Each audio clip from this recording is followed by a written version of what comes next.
आए थे और गठरी बांध कर जाए, पुण्य की या पाप की। गठरी कोई सी भी हो सकती, पाप की भी हो सकती है, पुण्य की भी हो सकती है। तो हम और आप जो यहाँ से जाएंगे अच्छाई और बुराई लेकर के जाएंगे। पर कहते हैं कि हम और आप दुनिया में इसलिए आए कि जो है परमात्मा का भजन सुमरण करके आवागमन से छुटकारा पा ले, जन्म मरण से छुटकारा पा ले। तो आज आपके सामने जो है महाराज जी की लाइन है, शब्द है, उसके द्वारा सत्संग बताया जाएगा। स्वामी जी महाराज कह रहे हैं, कबीर साहब का शब्द है, कह रहे सतगुर है रंगरेज चुनर मेरी रंगारी। महापुरुषों ने कहा सतगुर है रंगरेज। सतगुरु को रंगरेज क्यों बताया गया? महापुरुष कहते हैं सतगुरु जो है कैसे गुरु है, ऐसे दयाल भगवान है कि जब किसी जीव पर दया कर देते, किसी जीव पर कृपा कर देते, तो उसे अपनी शरण में बुला करके उस जीव को इस मानव रूपी मंदिर के अंदर अपना स्वरूप दिखा देते, अपना स्वरूप दिखा देते। जब ऐसा दर्शन को जीव कर लेता है तो वो जीव आत्मा कहे चुनर मेरी अंदर, कि मुझे ऐसे गुरु मिल गए, मुझे ऐसे दाता दयाल मिल गए कि मैं आज तक दुनिया में भटक रही थी, छोटी छोटी पूजाओं में, इधर उधर तीर्थों में और जो है दुनियादारी को कमाने में, भोग और विलासों में मैं भटक रही थी, इसी को मैं अपना सुख समझ रही थी। आज गुरु ने मुझे इस मानव मंदिर के अंदर अपना स्वरूप दिखा करके अपने में जोड़ दिया।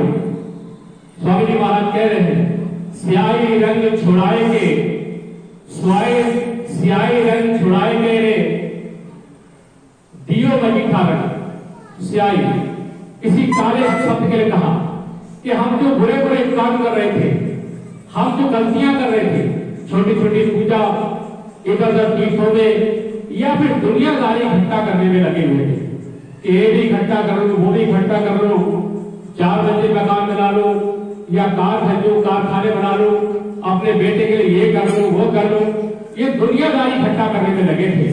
पर हमें हमारे गुरु ने इस बात को बता दिया कि तुम जिस कार्य को कर रहे हो ये तो सिर्फ कौड़ियां बटोर रहे हो, धन तो सच्चा जो है वो राम नाम रूपी धन है। रामायण में इस बात का जिक्र है कि राम नाम की लूट है, लूट मिले सो लूट, अंतकाल पछताओगे प्राण जाएंगे छूट।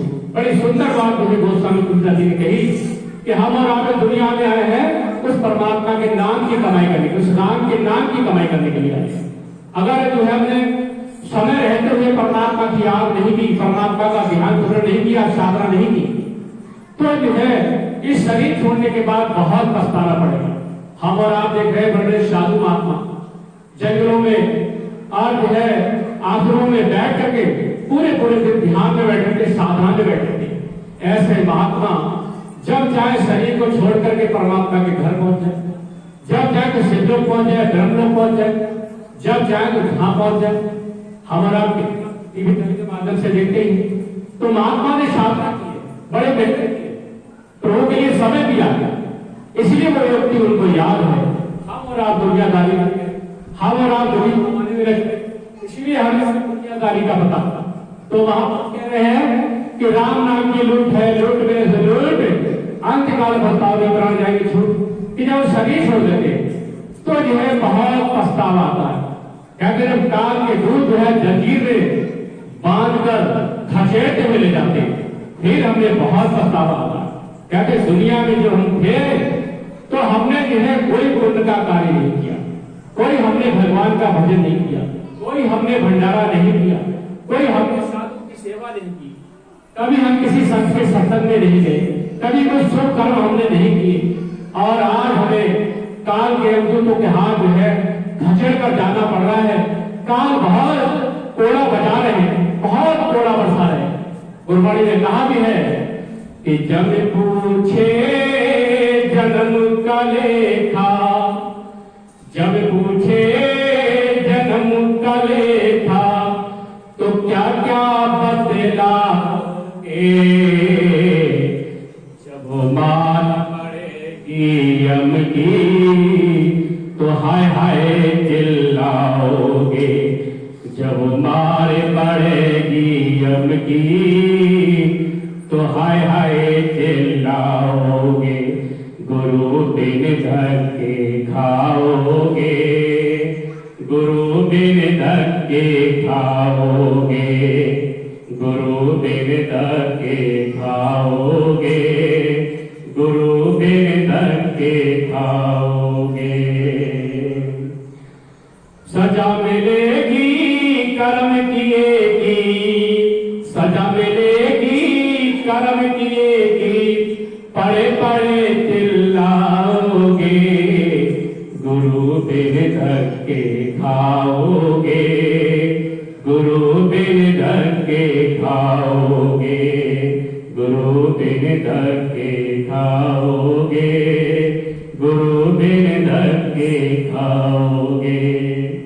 छलवल करके लूटी दुनिया, महापुरुष कह रहे हैं, छलवल करके लूटी दुनिया, क्या लेकर तुम जाओगे, गुरु बिन धक्के खाओगे, गुरु बिन धक्के खाओगे। महापुरुष कह रहे थे हम दुनिया में आए थे तो किसी संत सदगुरु की शरण में नहीं गए। आज भी कई हमारे प्रेमी भाई किसी जो है मनुष्य के लिए समझाने का प्रयास करते हैं, कहते भाई मनुष्य इसलिए मिला है कि परमात्मा का भजन करके इस जन्म मरण से छुटकारा पालो और जो है ये दुनिया से जो है काल की दुनिया से हमेशा के लिए छुटकारा मिल जाएगा। तो किसी सदगुरु के शरण में चले जाओ।